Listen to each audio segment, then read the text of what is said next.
আসসালামু আলাইকুম। প্রিয় দর্শক, অন্য মঞ্চের আলোচনায় আপনাদের সকলকে আমন্ত্রণ জানাচ্ছি। গতকালকে সাবেক চট্টগ্রামের মেয়র মঞ্জুর আলম, যিনি বিএনপির মেয়র ছিলেন, পরবর্তীতে আওয়ামী লীগে যোগ দিয়েছেন।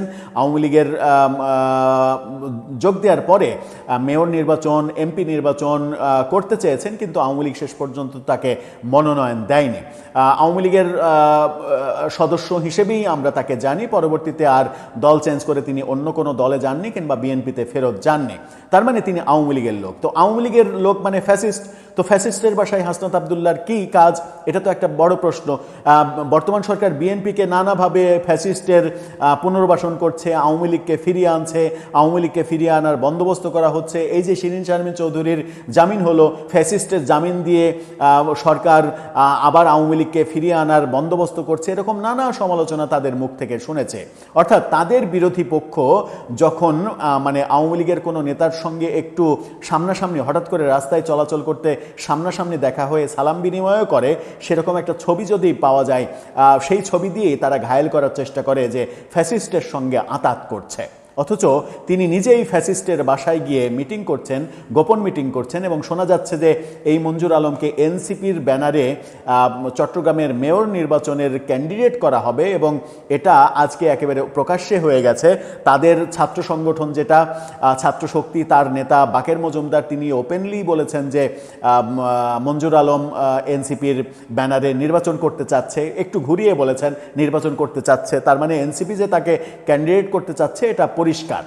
তার মানে ফ্যাসিস্ট যখন তাদের সঙ্গে যোগ দেবে তখন আর কোনো সমস্যা নেই। কি বলছে গণমাধ্যম? আজকের পত্রিকার এই শিরোনামটা দেখে নিন। সেখানে বলছে, মব করে হাসনাত আবদুল্লাহর উপরে হামলা করেছে যুবদল, অভিযোগ যুব শক্তির। যুবদল মানে বিএনপির যুব যে উইং, সেই যুবদল হামলা করেছে মব করে। এখন যুবদল মব করছে। এর আগে যে এনসিপি, তৌহিদি জনতা, ছাত্র জনতা, সমন্বয়ক, জুলাই যোদ্ধা, এরকম মানে পরিচয়ে, নানা পরিচয়ে, গোড়া তো একটাই, শেকড় তো একটাই, এক শেকড় থেকে তারা বহু পরিচয় তৈরি করেছিল। সেই পরিচয়ে সারা দেশে যে মববাজি প্রতিষ্ঠিত করা হয়েছে, তখন কিন্তু এরা মবকে মব বলে স্বীকার করেনি। মব যারা বলেছে তাদেরকেই হেনস্থা করেছে, এবং তারা এবং সরকার মিলে এরকম বলার চেষ্টা করেছে যে যারা মব করে তারাই সরকারের উপরে মব তৈরি করছে। কি বলছে তারা? তারা বলছে জাতীয় নাগরিক পার্টির মুখ্য সংগঠন এবং হাসনাত আবদুল্লাহর ওপরে যুবদল মব করে হামলা চালিয়েছে বলে অভিযোগ করেছে যুব শক্তি। মঙ্গলবার রাতে এই ঘটনার নিন্দা জানিয়ে প্রতিবাদ লিপি দিয়েছে এনসিপির এই যুব সংগঠন। জাতীয় যুব শক্তির সদস্য সচিব দপ্তর আসাদুর রহমানের পাঠানো সংবাদ প্রতিবাদ লিপিতে বলা হয়, আমরা গভীর উদ্বেগ ও তীব্র নিন্দার সঙ্গে জানাচ্ছি যে কুমিল্লা ৪ আসনের সংসদ সদস্য ও জুলাই অভ্যুত্থানের নেতা হাসনাত আবদুল্লাহর উপরে চট্টগ্রামে সংগঠিত মব সন্ত্রাস ও হেনস্থার ঘটনা সম্পূর্ণরূপে ন্যাক্কারজনক ও গণতান্ত্রিক মূল্যবোধের পরিপন্থী। এখন আসছে গণতান্ত্রিক মূল্যবোধ। তারা বলছেন, প্রতিবাদ লিপিতে দাবি করা হয়, হাসনাত আবদুল্লাহ চট্টগ্রামের সাবেক মেয়র ও বিএনপির সাবেক নেতা মঞ্জুর আলমের সঙ্গে সৌজন্য সাক্ষাৎ করতে গিয়েছেন। বলা হচ্ছে বিএনপির নেতা। বিএনপির নেতা অনেক আগেই ছিলেন তিনি, বিএনপিতে তিনি আর নেই। তিনি বলছেন যে মঞ্জুর আলম 2010 এবং 15 সালে বিএনপির মনোনয়নপ্রাপ্ত প্রার্থী ছিলেন, খালেদা জিয়ার বিভিন্ন কর্মসূচিতে অংশগ্রহণ করেছেন। তো কি হয়েছে? হাসনাত আবদুল্লাহ তো একসময় ছাত্রলীগ করতো, এখন কি ছাত্রলীগ আছে? সার্জিস আলমও তো একসময় ছাত্রলীগ করতো, সে কি এখন ছাত্রলীগ আছে? সার্জিস আলমের একটা ছবি সামাজিক যোগাযোগ মাধ্যমে আজকে খুব ঘুরছে। সাদ্দাম, ছাত্রলীগের যে সভাপতি, সেই সাদ্দামের সেলফিতে দূরে সার্জিস আলমকে উকি দিয়ে সেলফিতে নিজের চেহারা দেখানোর চেষ্টা করা হচ্ছে। সেই ছবিটা একটু দেখে নিন। ছাত্রলীগের যে সভাপতি সাদ্দাম সেলফি তুলছে, এবং দূরে মানে আমরা যদি একটু ব্র্যাকেট বন্দি করে দিই যে কোনটা সার্জিস আলম, দেখুন কিভাবে উকি দিচ্ছে, উকি দিয়ে ছাত্রলীগ হিসেবে নিজেকে জানান দেওয়ার চেষ্টা করছে। অথচ অভ্যুত্থানের পরে বারবার দাবি করেছে সে নাকি ছাত্রলীগ করতে বাধ্য হয়েছে, অর্থকষ্টে হলে গণরুমে একটা সিট পাওয়ার জন্য সে নাকি ছাত্রলীগ করতে বাধ্য হয়েছে। এই ব্যাপারগুলো আমরা দেখেছি। প্রতিবাদ লিপিতে বলা হয়, তখন কোনো ধরনের প্রতিবাদ দেখা না গেলেও মঙ্গলবার তাকে দোষর আখ্যা দিয়ে একজন নির্বাচিত জনপ্রতিনিধির ওপরে মব সন্ত্রাস চালানো স্পষ্ট দ্বিচারিতা এবং রাজনৈতিক অসহিষ্ণুতার বহিঃপ্রকাশ। এখন নিজেরা যখন মানে কোনো মানে কি বলবো যে উত্তর দিতে পারছে না যে কেন ওই বাড়িতে গিয়েছিল, তখন সেই প্রতিবাদকে তারা এখন মব বলছে, কিন্তু এতদিন মবের অস্তিত্ব ছিল না। জাতীয় যুবশক্তি মনে করে রাজনৈতিক মতভেদ থাকতেই পারে। খুবই ইন্টারেস্টিং পয়েন্ট এটা শুনে নিন। জাতীয় যুবশক্তি মনে করে রাজনৈতিক মতভেদ থাকতেই পারে, কিন্তু তা কখনোই সহিংসতা, হুমকি বা মব সৃষ্টির মাধ্যমে প্রকাশ করা গ্রহণযোগ্য নয়। যুবশক্তি এই ঘটনার সুষ্ঠু তদন্ত এবং জড়িতদের শনাক্তকরণের দাবি জানাচ্ছে। আরেকবার শুনবেন নাকি? তিনি বলছেন যে তারা বলছেন রাজনৈতিক মতভেদ থাকতেই পারে, কিন্তু তা কখনোই সহিংসতা, হুমকি বা মব সৃষ্টির মাধ্যমে প্রকাশ করা গ্রহণযোগ্য নয়।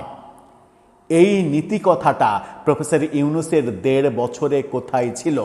আপনারা কি এই নীতি কথা মেনেছেন প্রফেসর ইউনূসের ১.৫ বছরে? প্রফেসর ইউনূসের সরকার কি এই নীতি কথা মেনেছে যে রাজনৈতিক ভিন্ন মত থাকতে পারে, ভিন্ন দল থাকতে পারে, ভিন্ন কাঠামো থাকতে পারে, কিন্তু এই মববাজি, সহিংসতা তৈরি করা এটা কখনোই গ্রহণযোগ্য নয়?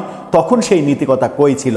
এখন যখন আপনারা নিজেরা আক্রান্ত হচ্ছেন তখন সেটা মব হচ্ছে, কিন্তু এর আগে যখন অন্যদের আক্রমণ করেছেন কিংবা আক্রমণের পেছনে পৃষ্ঠপোষকতা দিয়েছেন কিংবা নীরব সমর্থন জানিয়েছেন, তখন সেগুলো মব ছিল না। তখন এই ইনক্লুসিভ রাজনীতি কিংবা ইনক্লুসিভ পরিবেশের যে নীতিকথা সেটা ছিল না। গত ১.৫ বছরের বেশি সময় ধরে কি করা হয়েছে সেগুলো তো আমরা দেখেছি। মবের নামে কি করা হয়েছে? ওই যে বললাম প্রথমেই যে গাজীপুরে গিয়ে প্রকাশ্যে বলা হয়েছে যে এরপরে যদি কেউ মব মারানি বলে তাহলে তাকেও, তার মানে মবের প্রতিবাদ যে করবে তাকে পর্যন্ত শায়েস্তা করতে নির্দেশ দিচ্ছেন। সকালে জামিন পাওয়ার পর বিকেলে জেল থেকে মুক্তি পেয়েছেন সাবেক স্পিকার শিরীন শারমিন চৌধুরী। অথচ প্রায় ২ বছর ধরে তিনি কোথায় ছিলেন কেউ জানে না। হঠাৎ করে গত ৭ এপ্রিল পুলিশ ভোর রাতে তাকে গ্রেপ্তার করে। অথচ গত ২ বছরে এমন গ্রেপ্তার হওয়া রাজনৈতিক ব্যক্তিত্ব, বিশেষ করে যারা আওয়ামী লীগের মন্ত্রী, এমপি ছিলেন, তাদের ক্ষেত্রে রিমান্ড চাওয়াটাই ছিল সহজাত প্রক্রিয়া। কিন্তু শিরীন শারমিনকে পাঠানো হয়েছিল জেলে। এরপর গ্রেপ্তারের ৬ দিনের মধ্যে ১২ এপ্রিল সকালে তার জামিন মেলে। বিকেলে জেল থেকে বের হয়ে যান তিনি। গত ২ বছরে গ্রেপ্তার হওয়া আওয়ামী লীগের শীর্ষ পর্যায়ের নেতাদের মধ্যে একমাত্র সাবেক মন্ত্রী সাবির হোসেন চৌধুরী এত দ্রুত জামিন পেয়েছিলেন। রাজনৈতিক মহলে একটি ওপেন সিক্রেট আলোচনা আছে। নির্বাচনের আগে পর্দার আড়ালে প্রথমে সাবির হোসেন চৌধুরী, পরে শিরীন শারমিন চৌধুরীর নেতৃত্বে আওয়ামী লীগকে সক্রিয় করে রাজনীতির ট্রাকে ফেরানোর চেষ্টা হয়েছিল। সাবেক স্পিকার জামিনে মুক্ত হওয়ার পর সেই আলোচনাটি আবার উঠে এসেছে নানা মহলে। একাধিক সূত্র বলছে এই আলোচনা একেবারে অমূলক নয়। দেশীয় বিদেশি নানা পক্ষের মধ্যে এমন একটা আলোচনা হয়েছে এবং আলোচনার প্রক্রিয়া চলমান আছে। তবে অনেকের কাছে প্রশ্ন, সংসদে আইন পাশ করে নির্বাহী আদেশে আওয়ামী লীগের কার্যক্রম নিষিদ্ধ রেখে আওয়ামী লীগকে ফেরানোর এই পর্দার আড়ালের আলোচনা যদি হয়েও থাকে, সেটি কতটুকু বাস্তবসম্মত? বাংলাদেশের রাজনীতিতে খুব প্রভাবশালী হিসেবে ভূমিকা রাখে এমন একটি কূটনৈতিক সূত্র বলছে পুরো বিষয়টি একটি পরিকল্পনার অংশ।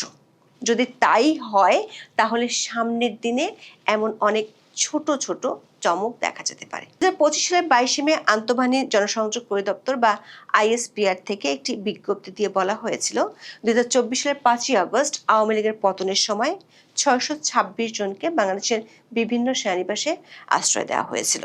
সেই তালিকায় ৪ নম্বর নামটি ছিল সাবেক স্পিকার শিরীন শারমিন চৌধুরীর।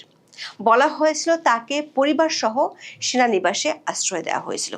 ওই তালিকায় সাবেক ডেপুটি স্পিকার শামসুল হক টুকু, প্রতিমন্ত্রী জুনায়েদ আহমেদ পলক, সাবেক হুইপ ইকবালুর রহিম, সাবেক সংসদ সদস্য সাইদুল হক সুমন, কাজী নাবিল আহমেদ, নাজমা আক্তার, রাগিবুল আহসান রিপু, AKM Rezaul Karim Tansen, M A Latif এবং ছাত্রলীগের সাবেক সাধারণ সম্পাদক তানভীর হাসান সৈকতের নাম ছিল, যাদেরকে পরে বিভিন্ন জায়গা থেকে গ্রেপ্তার হতে দেখা গেছে। শিরীন শারমিন ছাড়া সেনাবাহিনীর ওই তালিকায় থাকা সাবেক প্রধান বিচারপতি ওবায়দুল হাসান, আপিল বিভাগের বিচারপতি ইনায়েতুর রহিমের কোনো হদিস পরে পাওয়া যায়নি। এর মধ্যে সাবেক স্পিকার পদত্যাগের চিঠি, ঘরে বসে পাসপোর্টের জন্য তার আঙুলের ছাপ নেয়া, এসব নিয়ে গণমাধ্যমে ফলাও করে খবর বেরিয়েছিল। এর মধ্যে গত ৭ এপ্রিল মঙ্গলবার ভোর রাতে ঢাকার ধানমন্ডি এলাকা থেকে তাকে গ্রেপ্তার করে মিন্ট রোডের কার্যালয়ে নিয়ে যায় ঢাকা মহানগর গোয়েন্দা পুলিশ বা ডিবি। জুলাই আন্দোলনের লালবাগ থানায় আশরাফুল ওরফে ফাহিম নামে এক ব্যক্তিকে হত্যা চেষ্টা মামলায় গ্রেপ্তার দেখিয়ে আদালতের কাছে ২ দিনের রিমান্ড চায়। শুনানি শেষে আসামির রিমান্ড ও জামিন নামঞ্জুর করে কারাগারে পাঠানোর আদেশ দেন আদালত। রাষ্ট্রীয় প্রোটোকলের ৩ নম্বর সাবেক গুরুত্বপূর্ণ একজন ব্যক্তিকে সরকার যেভাবে গ্রেপ্তার করেছে এবং তার মাধ্যমে আরবিট্রারি ডিটেনশন বা স্বেচ্ছাচারী আটকের ঘটনা ঘটালো, বিষয়টি ব্যাপক সমালোচনার জন্ম দেয়। ১২ এপ্রিল দুপুরে জুলাই আন্দোলনের সময় সহিংসতা, ভাঙচুর ও হত্যা চেষ্টার অভিযোগে রাজধানীর লালবাগ থানায় দায়ের করা এক মামলায় সাবেক স্পিকারের জামিন মঞ্জুর করেন আদালত। আসামিপক্ষের আবেদনের পরিপ্রেক্ষিতে জামিন মঞ্জুর করেন ঢাকার অতিরিক্ত chief metropolitan magistrate Zakir Hossain. Dhaka মহানগর আদালতের প্রধান কৌঁসুলি ওমর ফারুক ফারুকী বলেন, আদালত ৫০,০০০ টাকা মুচলেকার মামলায় পুলিশের প্রতিবেদন দাখিল না হওয়া পর্যন্ত আসামির জামিন মঞ্জুর করেছেন। দর্শক, গত ২ বছরে আওয়ামী লীগের শীর্ষস্থানীয় নেতাদের মধ্যে শুধু সাবেক মন্ত্রী ও এমপি গ্রেপ্তার হয়েছেন ১২৬ জন। তাদের মধ্যে হাতে গোনা কয়েকজন ছাড়া পেয়েছেন। সবচেয়ে চমক জাগানো গ্রেপ্তার ও জামিন ছিল আওয়ামী লীগের সাবেক সংসদ সদস্য, পরিবেশ, বন ও জলবায়ু পরিবর্তন বিষয়ক মন্ত্রী সাবের হোসেন চৌধুরীর ক্ষেত্রে। ২০২৪ সালের ৬ অক্টোবর রাজধানীর গুলশান থেকে সাবের হোসেন চৌধুরীকে গ্রেপ্তার করে পুলিশের গোয়েন্দা শাখা বা ডিবি। পরদিন ২০২২ সালের ডিসেম্বরে ঢাকার পল্টনে বিএনপি কর্মী মকবুল হত্যা মামলায় সাবের হোসেনের বিরুদ্ধে ৫ দিনের রিমান্ড মঞ্জুর করেছিলেন আদালত। রিমান্ড চলাকালেই একসাথে ৬টি মামলায় ২০২৪ সালের ৮ই অক্টোবর আদালত থেকে জামিন পান আওয়ামী লীগের সাবেক এই মন্ত্রী। এর মধ্যে খিলগাঁও থানায় ছিল ৪টি আর পল্টন থানায় ছিল ২টি মামলা, যার মধ্যে ৩টি হত্যা মামলা আর ৩টি হত্যা চেষ্টা মামলা। জামিন পাওয়ার পর তখন খুব দ্রুত জেল থেকে মুক্তি পেয়েছিলেন সাবের হোসেন চৌধুরী। তখন বিএনপির পক্ষ থেকে প্রশ্ন তোলা হয়েছিল, ২৪ ঘন্টার মধ্যে সাবের হোসেন চৌধুরী কিভাবে মুক্তি পেয়েছিলেন। সাবের হোসেনের মতোই খুব দ্রুত জামিন পাওয়ার ঘটনা ঘটেছে শিরীন শারমিন চৌধুরীর ক্ষেত্রে। তার গ্রেপ্তারের পরপরই রাজনীতিতে শুরু হয়েছে নতুন আলোচনা। ৮ই এপ্রিল বাংলাদেশ টাইমসে প্রকাশিত এক প্রতিবেদনের শিরোনাম ছিল, শিরীন শারমিন গ্রেপ্তার, কৌশল নাকি ক্ষমতার খেলা। রিপোর্টটিতে বলা হয়, রাজনৈতিক প্রতিহিংসার কারণে বিএনপি সরকার তাকে হত্যা চেষ্টা মামলায় আটক দেখিয়ে জেলবন্দি করেছে বলে অনেকে মনে করছেন। তবে বিভিন্ন সূত্র বলছে, আইনি প্রক্রিয়ায় মুক্ত করে শিরীন শারমিনকে সামনে রেখে আওয়ামী লীগ পুনর্গঠনের একটি চেষ্টা চলছে। দর্শক, ইউনূসের আমলে ২৪ ঘন্টার ব্যবধানে ৬ মামলায় জামিনে মুক্তি পাওয়া সাবের হোসেন চৌধুরীকে নিয়ে বেশ আলোচনা ছিল। আলোচনাটি হলো সাবের হোসেন সহ কয়েকজনকে সামনে রেখে আওয়ামী লীগকে রাজনীতির ট্রাকে ফেরানোর চেষ্টা। এমনকি ২০২৫ সালের জানুয়ারি ফেব্রুয়ারিতে গণমাধ্যমে খবর প্রকাশিত হয়েছিল, সাবের হোসেন চৌধুরী আওয়ামী লীগের মুখপাত্র হচ্ছেন। এমনকি বর্তমান সংসদ সদস্য হাসনাত আব্দুল্লাহ গত বছরের ১১ই মার্চ নিজের ফেসবুক পেজে একটি স্ট্যাটাস দিয়েছিলেন। সেখানে তিনি লিখেছিলেন, রিফাইন্ড আওয়ামী লীগ নামে নতুন একটি ষড়যন্ত্র নিয়ে আসার পরিকল্পনা চলছে। সাবের হোসেন চৌধুরী, শিরীন শারমিন চৌধুরী এবং তাপসকে সামনে রেখে এই পরিকল্পনা সাজানো হচ্ছিল বলে তখন হাসনাত আব্দুল্লাহ অভিযোগ করেছিলেন। হাসনাত আব্দুল্লাহ তখন অভিযোগ করেছিলেন যে সেনাবাহিনীর পক্ষ থেকে তিনি ও সার্জিস আলমকে এই প্রস্তাব দেওয়া হয়েছিল। আবার গত বছর অক্টোবরে যখন দেশ জুড়ে নির্বাচন নিয়ে বেশ শঙ্কা ছিল, যখন আওয়ামী লীগের বড় নেতারা হয় দেশে না হয় দেশের বাইরে পলাতক ছিলেন, তখন সাবের হোসেন চৌধুরীর বাসায় গিয়ে বৈঠক করেছিলেন ইউরোপের ৩টি প্রভাবশালী দেশের রাষ্ট্রদূত। গত বছরের ডিসেম্বরের শেষ নাগাদ পর্যন্ত সাবের হোসেন চৌধুরী ও শিরীন শারমিন চৌধুরীর নেতৃত্বে আওয়ামী লীগকে রাজনীতিতে ফেরানোর এই প্রক্রিয়া নিয়ে রাজনৈতিক ও কূটনৈতিক মহলে বেশ গুঞ্জন ছিল। বিএনপি সরকার আমলে শিরীন শারমিন চৌধুরীকে গ্রেপ্তার ও জামিনে মুক্ত হওয়ার পর সে আলোচনা আবার শুরু হয়েছে। ৮ই এপ্রিল প্রকাশিত টাইমস অব বাংলাদেশের খবরে সামরিক, বেসামরিক ও কূটনৈতিক একাধিক সূত্রের বরাত দিয়ে বলা হয়েছে, শিরীন শারমিন চৌধুরীর মুক্তি পাওয়ার পুরো বিষয়টি একটি পরিকল্পনার অংশ। শিরীন শারমিনের বিরুদ্ধে যেহেতু জুলাই আন্দোলনের হত্যা মামলা হয়েছে, সেহেতু তাকে অন্য কোনো উপায়ে প্রকাশ্যে আনার বা মুক্ত করার সুযোগ নেই। তাই দায়ের হওয়া মামলায় আটক দেখিয়ে এরপর তাকে জামিনে বের করে আনা হবে।